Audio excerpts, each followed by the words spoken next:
Hi, my name is gwEm. Welcome back to the channel. So today we're going to do a video that I've wanted to do for a while, which is to kind of break down one of my tracks and explain in detail the arrangement and all the different instruments and everything. So this might be quite a long video, but hopefully some people will find it interesting.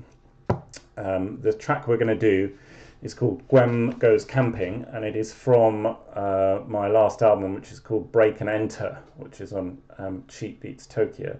So let's start just by playing the track, and you can hear it first.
Okay, there we are. That is gwEm Goes Camping. So let us go back to the start and just go through the different sections of the track. This arrow here, this kind of reverse arrow, is a pattern in maxYMiser that's used, well, I use it to delineate sections of the track. So we'll go through those in order. So the first part is obviously like a sort of introduction, and it lasts for 4 patterns.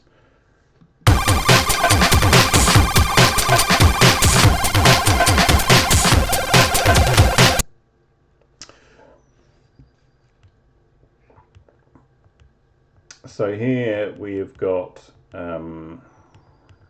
some drums and like an arpeggiated part. Let's just listen to the drums. There's 2 tracks of drums. The first, it goes like this.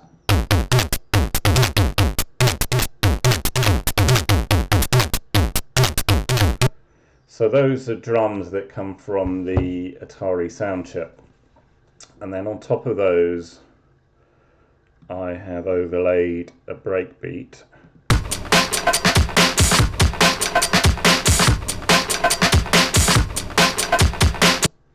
So that breakbeat is obviously the Apache break, which I'm sure a lot of people watching this video will know. The Apache break is kind of a little bit more straight sounding than the gwEm beat.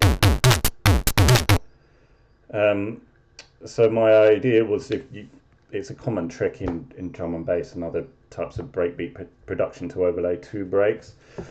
So this is one way of doing that. I've got the more straight Apache with what I thought would be a more funky sounding gwEm break. Together they sound like this.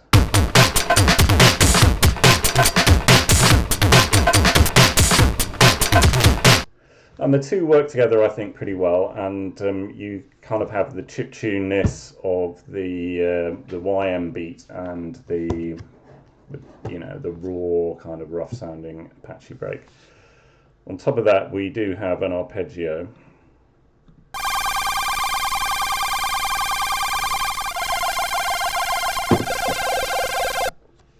Which is, a relatively simple chord pattern. I've deliberately made the key a little ambiguous by not using any minor or major chords. They're all suspended chords. I've got a 5/7 arpeggio here. This command, which is X followed by two numbers, gives you the root note, which in this case is G, 1 5 semitones above, and another one which is 7 semitones above.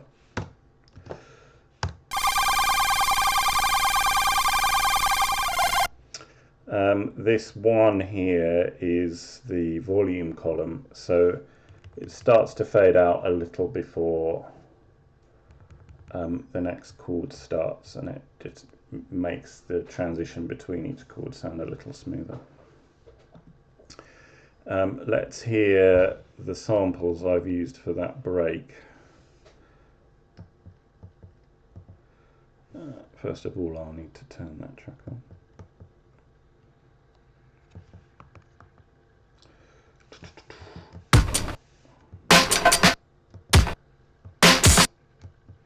So I've cut the Apache break up into 4 sections.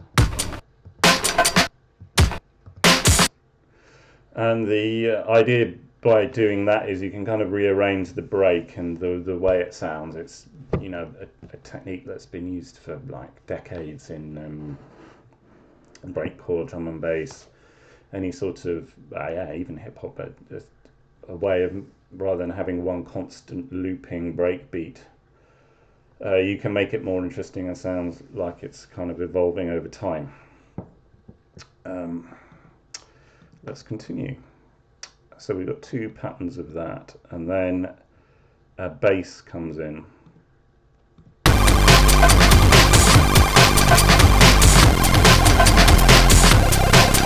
Let's listen to the bass on its own.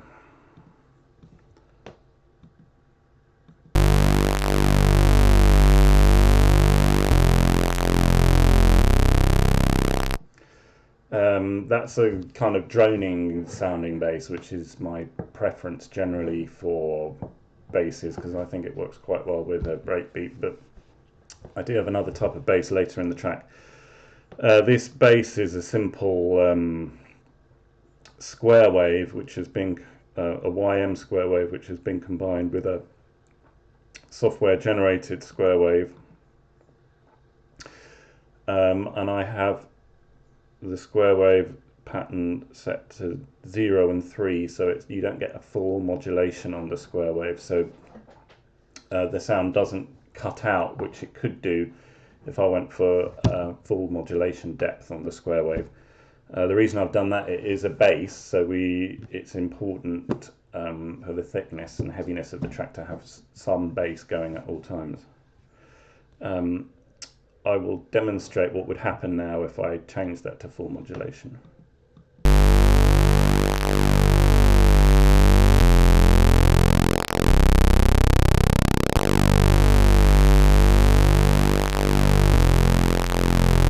You can hear the phasing isn't quite so deep. You'll notice that this sound has a bunch of these parameters set. The key one really is the detuning. The software and the gwEm square wave are playing at slightly different frequencies.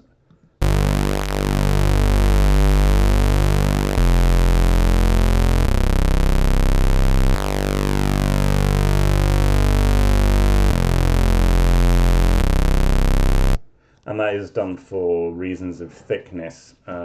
You've effectively got two oscillators then, and it sounds richer. The sound also starts with a higher frequency spike at the beginning, which just helps with note definition. Let's listen to the next pattern. I'll put them all back on.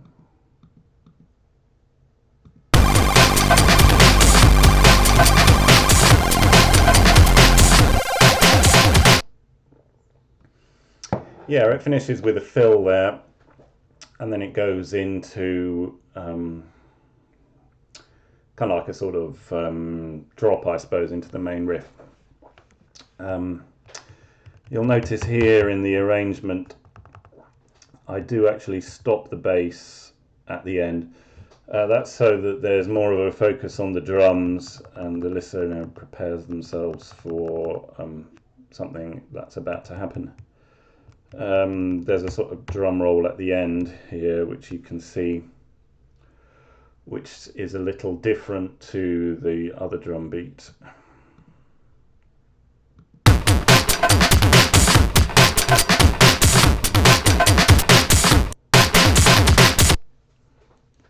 Yeah, it's one way of preparing the listener, as I say, for the next section. So the next section is this.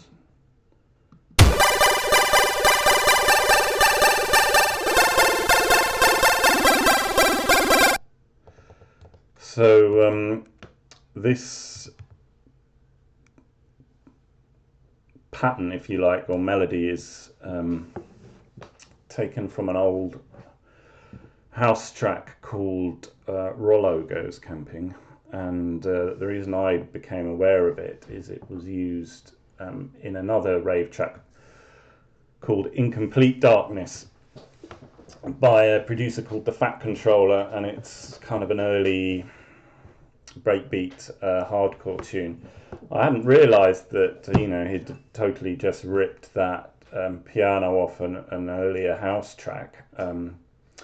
I discovered it on the Who Sampled website, and I thought that it would sound pretty good as a chip riff. So let's listen to it on its own.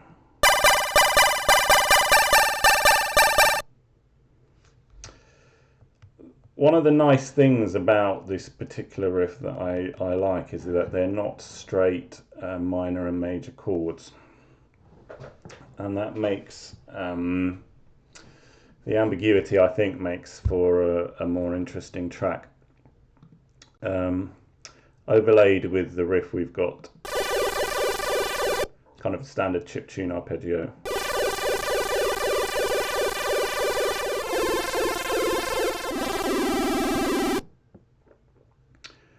And the other track we've got just a kick drum, which is doubled with a kick drum from the Apache.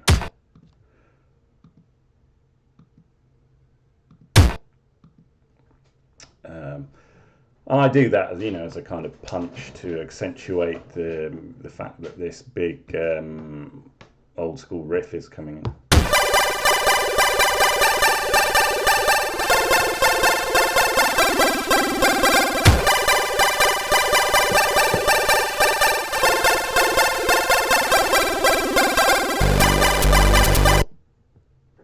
This is quite interesting. Track 3 now has a bass part.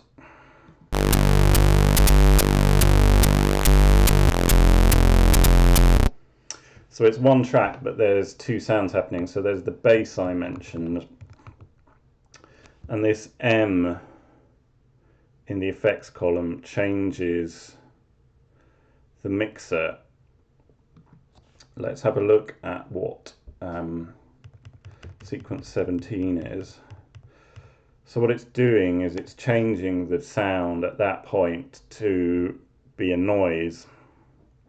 That's what this sequence down here at the bottom is. The first step 1 indicates that it's playing from the white noise channel, which gives the hi-hat, and then it immediately goes back to playing the rest of the bass sound. As a way of having more than just 3 or 4 instruments playing at once. The ear is sort of tricked into thinking there's 2 things happening. If you listen to it in isolation like this, you can kind of hear that the bass is cutting out, but by the time you add everything else, you can't really tell that's what's happening.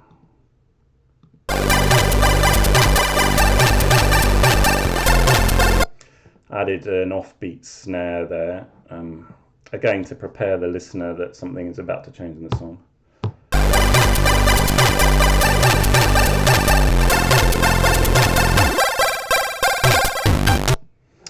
And then we have like the beat section of the track.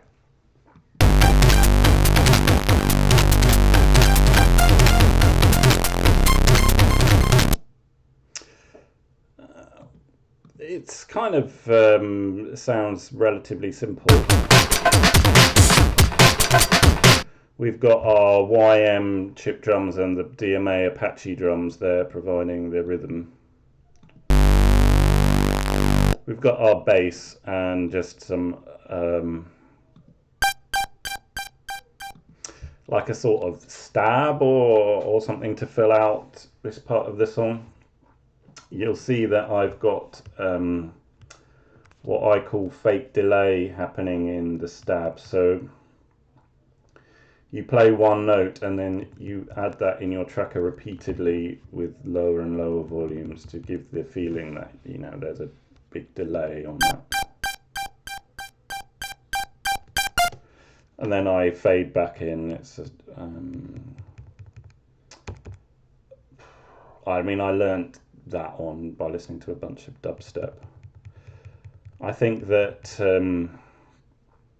the best tip that I can give any producer, you know, such that it is, I'm not exactly a famous producer myself, but the biggest tip that I can give to someone is that you've just got to listen to music and figure out what's going on. I think your ears are your best tool. If you want to know how to do something, you can normally figure it out pretty well just by listening.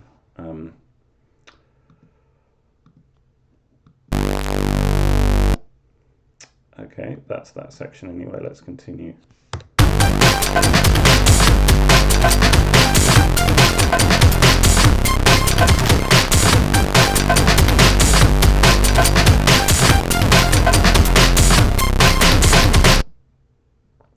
Here you can see the DMA track, which is the last one, has a slightly different beat.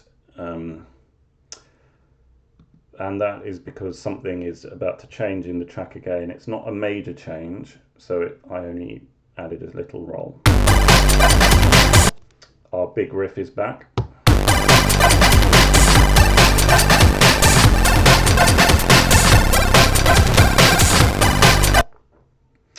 Let's just listen to the riff there in isolation.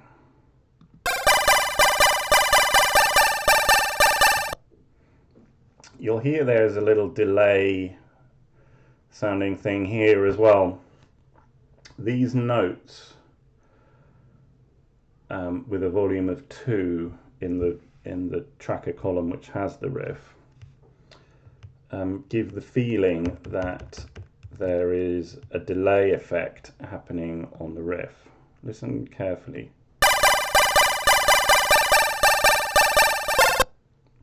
I think you could hear it quite well there. That just fills out the sound, makes it sound a bit more professional. I like to add these fake delays on every single note of a pattern, but I know some other chip musicians who I like and respect a lot, they just add 1 or 2 fake delay notes.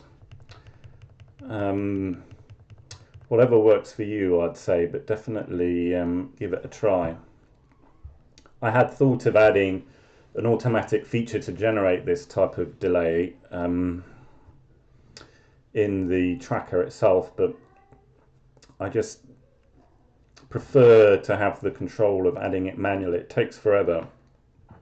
It's probably the most boring part of the way I make music anyway.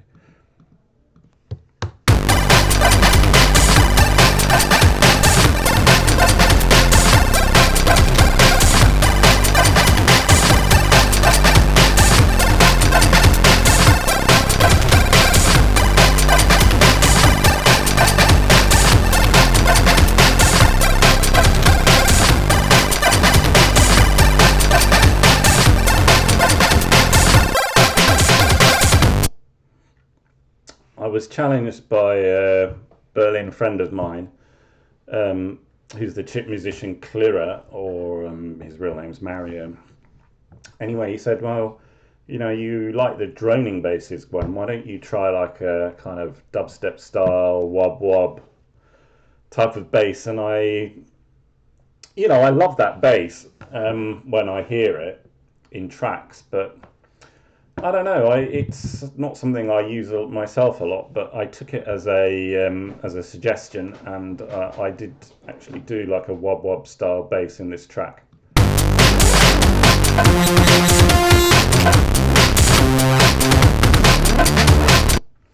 So you can hear that, first of all, before I get into that bass, I mentioned the drums are different.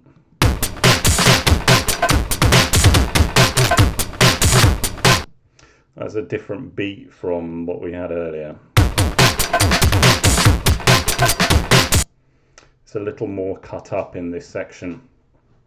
I didn't want to stop the beat for this bass because I sort of felt with the timing of the track, people would probably still be dancing at this point.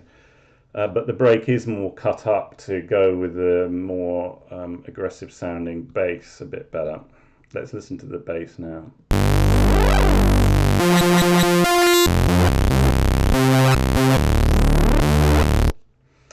Yeah, that is sync buzzer, and you can watch a video about that in my maxYMiser tutorials, which are also on my channel.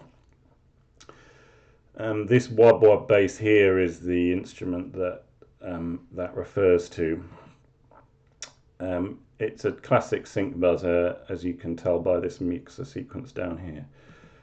The 2 waveforms I use are A and B, which corresponds to a triangle wave and this non-repeating inverted sawtooth. And I played around with different waveforms and I felt that this worked the best.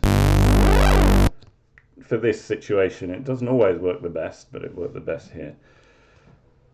So you'll see that there are these H commands which are pitch shift, pitch slide, and they are applied to the buzzer only, and that gives the kind of effect of like a filter opening and closing for that sort of wob wob dubstep-y.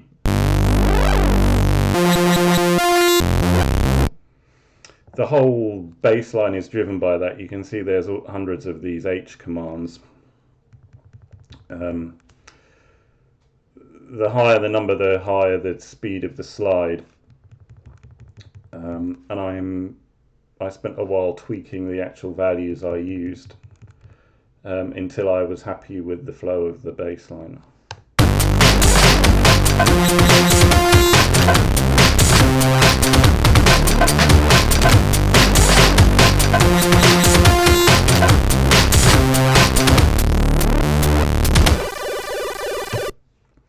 Okay, this is what I like to call the ecstasy part of the track, or like the hands in the air breakdown. Just the part which is uplifting, but you can rest if you're dancing away and you know, feel the vibes, look around, see all your mates and that kind of thing before you get your head down and start rocking again.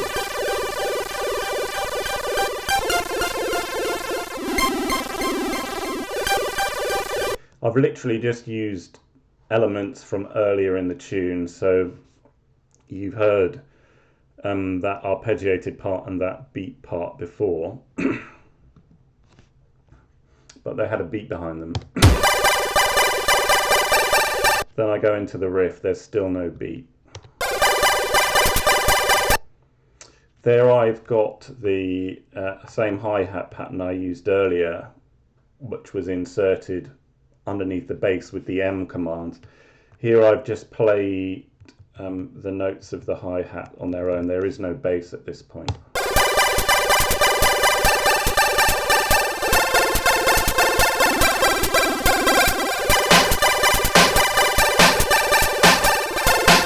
Offbeat snare, and then there's a drum roll and it comes in. The reason I haven't done the bass or a proper beat there is because I wanted everything to come in at once. One final time here.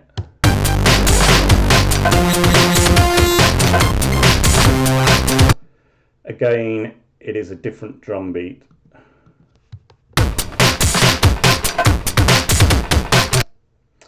It's not the same quite as the cut-up drums. Actually, I'll tell a line. It is the same as the cut-up drums, but the second part of the beat isn't there. So I'm recalling that drum beat from the earlier section.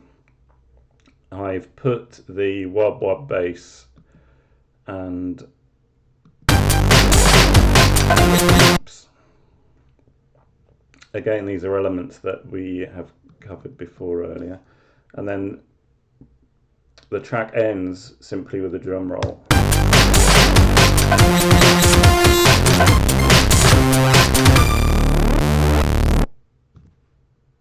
And then that's it. So that is the track broken down. Let's quickly go through the different instruments. We did cover earlier the cut-up Amen.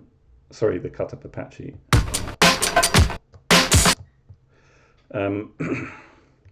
The YM instruments are the sort of a piano sound, which is like a Sid-ish sound. That sound is played with an arpeggio on it, as I've called it strings, but it's more like a chip arpeggio. That's the blip that I've used as a filler. There's the wobble bass. You'll notice it doesn't sound very good without those pitch commands that I added. There's the kick and the snare, the YM kick and snare. I've called them scavvy snare and scavvy kick. Scavvy is a scavenger, I should say, is a YM chip musician from the kind of golden era in the 90s, and I spent an extremely long time with Debugger spying on his drums because I thought they sounded really funky, and figuring out exactly how to do his drum in maxYMiser. So that's what those two are, and that's why they're called that. That's the droning bass that's at the start of the track. And then there's a hi-hat. The hi-hat is a couple of steps long. I just felt it sounded a bit more realistic than having it one step long. And that's it. So 8 YM instruments and 4 samples, and that's the track.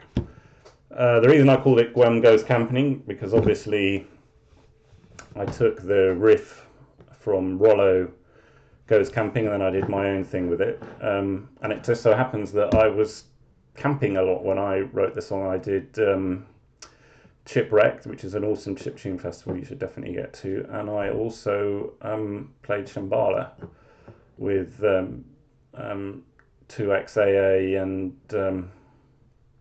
and Leo Dreamland, and had an awesome time. So I thought, well, yeah, I'm camping a lot. gwEm goes camping, not Roller. So anyway, that's the breakdown. I hope you'll consider subscribing. I'm doing a couple of videos at the week at the moment. I'll probably scale that back a bit though. This is the first chiptune video I've done for a while, but since I love chiptune so much, I think I'll be doing a few of those and mix it up with the kind of acid and rave stuff. Anyway, stay tuned. Thanks for watching, and see you next time.